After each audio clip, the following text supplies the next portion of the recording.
हर businessman यही चाहता है कि बिजनेस में उसकी सेल्स बढ़े, प्रॉफिट बढ़े और उससे ग्रोथ मिले।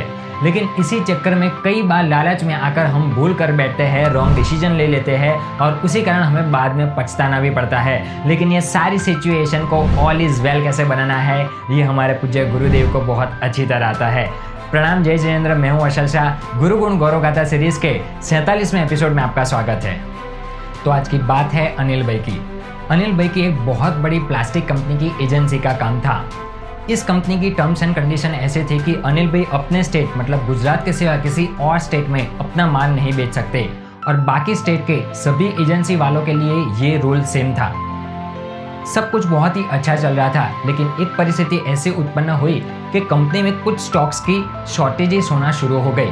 शॉर्टेजेस के चलते अनिल भाई ने उन स्टॉक्स को पहले से ही बल्क में खरीद कर उसे स्टोर कर दिया, क्योंकि शॉर्टेजेस के चलते बाकी स्टेट में व्यापारियों के लिए उस माल को लेना बहुत ही असंभव सा हो गया था और उसकी डिमांड बहुत ही ज़्यादा बढ़ रही थी। ऐसी परिस्थिति में बाहर के किसी स्टेट में से किसी व्यापारी का फ़ोन अनिल भाई पे आता है और वो कहता है कि मैं आपसे स्टॉक खरीदना चाहता हूँ। पहले तो अनिल भाई उसे साफ साफ मना कर देते हैं कि कंपनी के टर्म्स एंड कंडीशन के खिलाफ है, इसलिए मैं ये डील आपके साथ नहीं कर सकता हूँ। लेकिन वो व्यापारी और भी ज़्यादा दबाव डालता है और कहता है कि आप जिस कीमत पे बोलो वो कीमत पे मैं माल लेने के लिए तैयार हूँ, आप बस कीमत बताइए। अनिल भाई ने कहा कि अगर कंपनी को इस डील के बारे में पता चल जाता है तो वो मेरा लाइसेंस भी रद्द कर सकती है, तो ऐसी परिस्थिति में मैं आपके साथ डील कैसे करूं। वो व्यापारी कहता है कि ये सारी डील बहुत ही गुप्त तरीके से होगी, किसी को पता नहीं चलेगा, आप चिंता किए बिना निश्चित होकर के मुझे माल भिजवा दीजिए। अंत में अनिल भाई उसकी बातों में आ जाते हैं, इन्फ्लुएंस होके वो ट्रांसपोर्ट में सारा माल भेज देते हैं।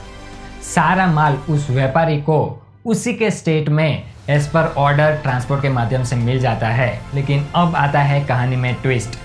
जिस जगह पे ये माल ट्रांसपोर्ट के माध्यम से उतरा, उसी समय उसी जगह पे एक एजेंसी वाले ने ये सारा कुछ देख लिया और उसे तुरंत ही इस बात की शंका गई कि पूरे स्टेट में ये माल की शॉर्टेजेस है, तो इस व्यापारी के पास इतना ज़्यादा माल आया कहाँ से। तुरंत ही उसने इस सारी चीज़ की वीडियो क्लिप्स और फोटोज ले लिए और उसने पूरे भारत में जांच पड़ताल करना शुरू कर दिया कि किस एजेंसी वाले ने इतना सारा माल यहाँ पे भेजा है।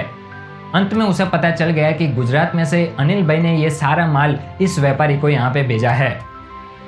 उसने ये सारी चीज़ें इकट्ठा करके ये प्रूफ के तौर पे फोटोज वीडियोस कंपनी में शेयर कर दिए। कंपनी को जैसे ही इस बारे में पता चलता है कि अनिल भाई ने टर्म्स एंड कंडीशन को ब्रेक किया है, कंपनी में से अनिल भाई पे फ़ोन आता है और वो कहते हैं कि आज के बाद कंपनी में से आपको कोई भी माल नहीं मिलेगा और आज के बाद कंपनी आपके साथ आगे कोई भी काम नहीं करेगी। अनिल भाई फ़ोन पे सॉरी सर कहते रहते हैं, लेकिन फ़ोन कट हो जाता है। अनिल भाई को पता चल गया कि उनसे एक बहुत ही बड़ी भूल हो गई है। अनिल भाई ने सामने से एक बहुत बड़ी आफत को निमंत्रण दे दिया था, लेकिन अब पछताए क्या होगा जब चिड़िया चुग गई खेत। अनिल भाई बहुत ही आक्रोश में थे, बहुत ही भयभीत थे और सारी बात फ्रॉम स्टार्टिंग टू एंड अपनी धर्मपत्नी को बताते हैं। अनिल भाई की धर्मपत्नी बहुत ही आस्थावान और श्रद्धावान थी, इसलिए सबसे पहले तो उन्होंने अनिल भाई को शांत किया और सांत्वना देते हुए कहा कि सब कुछ ठीक हो जाएगा, चिंता मत कीजिए। उनकी धर्मपत्नी अनिल भाई को लेकर परम पूज्य गुरुदेव श्री विक्रम सुधीश्वर जी महाराज साहब के समाधि मंदिर पे जाते हैं और पूर्ण श्रद्धा और विश्वास से संकल्प लेते हैं और अनिल भाई से भी संकल्प करवाते हैं।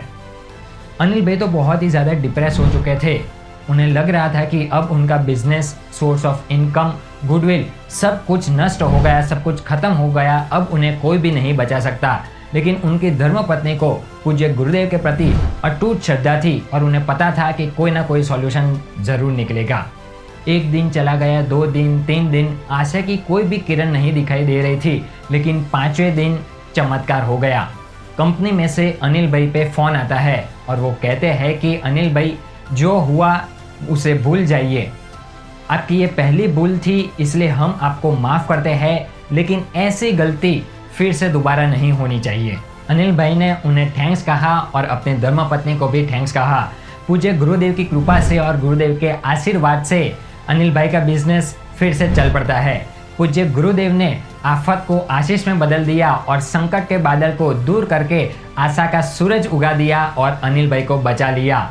इस चमत्कार के बाद अनिल भाई पूज्य गुरुदेव के प्रति पूर्ण श्रद्धा और विश्वास रखते हैं, तो ऐसे गुरुदेव के चरणों में कोटि कोटि वंदन करते हैं। नेक्स्ट वीक फिर एक बार गुरुदेव के चमत्कार की बात के साथ उपस्थित होंगे। तब तक के लिए stay connected with us and thank you so much.